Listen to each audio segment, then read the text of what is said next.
चिंता ना करो।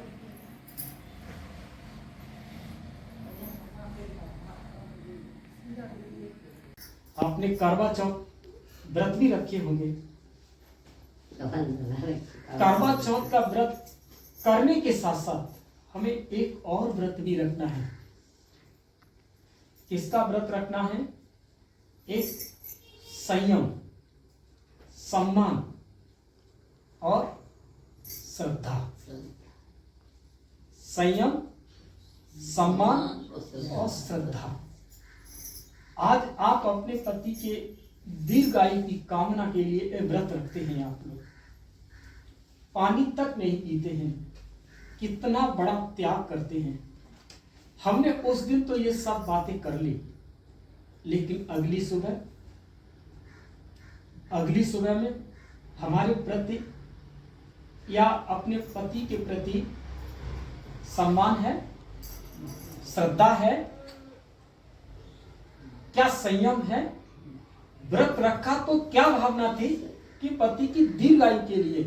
मैं यहां पर एक बात और ये कहना चाहता हूं, इस मर्म को जरूर समझें कि पति की दीर्घायु की कामना के लिए एक भक्ति मार्ग में एक बहुत अच्छा, एक आपने सुना होगा बरगद का वृक्ष, जिसके भी फेरे लगाते हैं, एक धागे से उसके चक्र लगाए जाते हैं, और वो भी व्रत किसके लिए होता है? पति की दीर्घायु के लिए।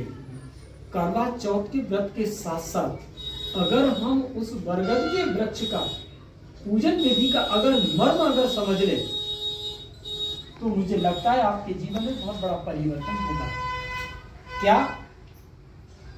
तो उस बरगद के वृक्ष को आपने जाना है कि दीर्घ आयु की कामना वाला वृक्ष कहा जाता है, क्योंकि उस वृक्ष की आयु कितनी है? लंबी आयु है। 150 वर्ष तक, 200 वर्ष तक वो बरगद का वृक्ष चलता है। वहां तक कि उसकी जो जड़ें हैं वो जमीन में आती हैं, और उधर की जड़ें जमीन में जाकर के पकड़ लेती हैं और एक नया पिंड बना के तैयार कर देती हैं। ऐसे इतनी जड़ें इतनी दूर तक फैल जाती हैं कि इतने दरवाजे बन जाते हैं, इतने गेट से बन जाते हैं, और एक समय ऐसा आता है कि आप असली जड़, पहली जड़ कौन सी थी वो नहीं पहचान पाते हैं। आज भक्ति मार्ग में उसका पूजन तो किया पति की दीर्घायु के लिए, लेकिन उसका मर्म बोध क्या है? कि जो असली जड़ थी, असली जड़ जो कल्प वृक्ष के रूप में जो वेद पुराणों में बताया गया है, कि वो जो कल्प वृक्ष क्या है? एक कल्प वृक्ष माना एक हमारी सनातन संस्कृति का वृक्ष है। जो आपका धर्म क्या है? हमारा धर्म क्या है? एक सनातन देवी और देवता जो धर्म है, वो सनातन देवी देवता धर्म की क्वालिटी क्या है? उसके अंदर ऐसी क्या विशेषताएं हैं?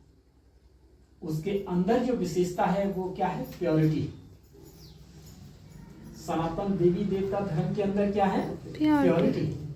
आज हमारी सरकार भी कहती है बच्चे दो ही अच्छे।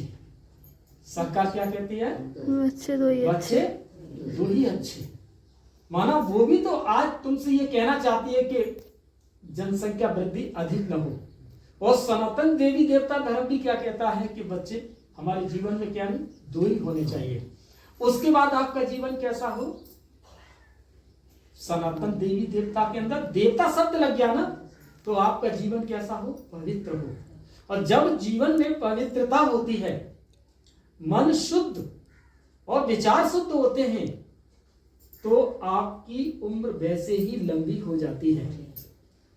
जब मन जितना विकारी होता है, आयु उतनी ही कम हो जाती है और बीमारियां शरीर में उतनी ही ज्यादा घुस जाती हैं। तो वट वृक्ष का जो मर्म बोध क्या है कि लंबी आयु अधिक होने के कारण उस वृक्ष का वो हमें इंगित करता है, वो इंडिकेशन देता है कि तुम अपने धर्म को भूल गए हो। कि तुम्हारा धर्म कौन सा था? हमारा धर्म था सनातन देवी और देवता। उस धर्म के अंदर जो प्योरिटी थी, उस प्योरिटी को अपने पास लाओ। एक आदर्श गृहस्थ आश्रम बनाओ, आदर्श गृहस्थ आश्रम में माना हमारे जीवन में भी क्या होना चाहिए, आदर्श होना चाहिए। आदर्श किसका है, प्योरिटी का। अगर बच्चे दो हैं, हमारी फैमिली कंप्लीट है। कैसी फैमिली है, कंप्लीट फैमिली। तो आप अपने जीवन में वो देवताओं के गुण अपने अंदर लेके आइए, तो पति की कामना स्वतः है, पति की उम्र स्वतः ही बढ़ जाएगी और आप भी स्वस्थ रहेंगे। अगर वो प्रतिदिन उनके प्रति ये सम्मान रहना चाहिए और ये श्रद्धा भी होनी चाहिए और जीवन में ये संयम होना चाहिए कि विकारी जीवन नहीं होना चाहिए। जब आप इन बातों को अपने जीवन में धारण करेंगे तो उसका हमें वर्तमान में भी हमें उसका फल देखने को मिलेगा। और ऐसा नहीं आज करवा चौथ का व्रत था, पति के प्रति आज ही सम्मान है और कल अगली सुबह आती है तो उनके प्रति न तो श्रद्धा होती है न संयम रहा और आपने उनके साथ ऐसा व्यवहार कर दिया कि वो अगली करवा चौथ तक के लिए आपका पूरा दिमाग का सिस्टम को ही बिगाड़ दिया। और करवा चौथ आई तो उस दिन तुमने सारे ढोंग रचा लिए। इसीलिए हमें प्रतिदिन करवा चौथ का व्रत रखना है।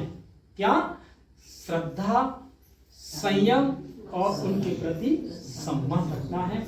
ऐसी दैवीय संस्कृति और ऐसे आदर्श ग्रस्त आश्रम में हमें अपने आप को चलाना है और ढालना है। ठीक है, ओम शांति।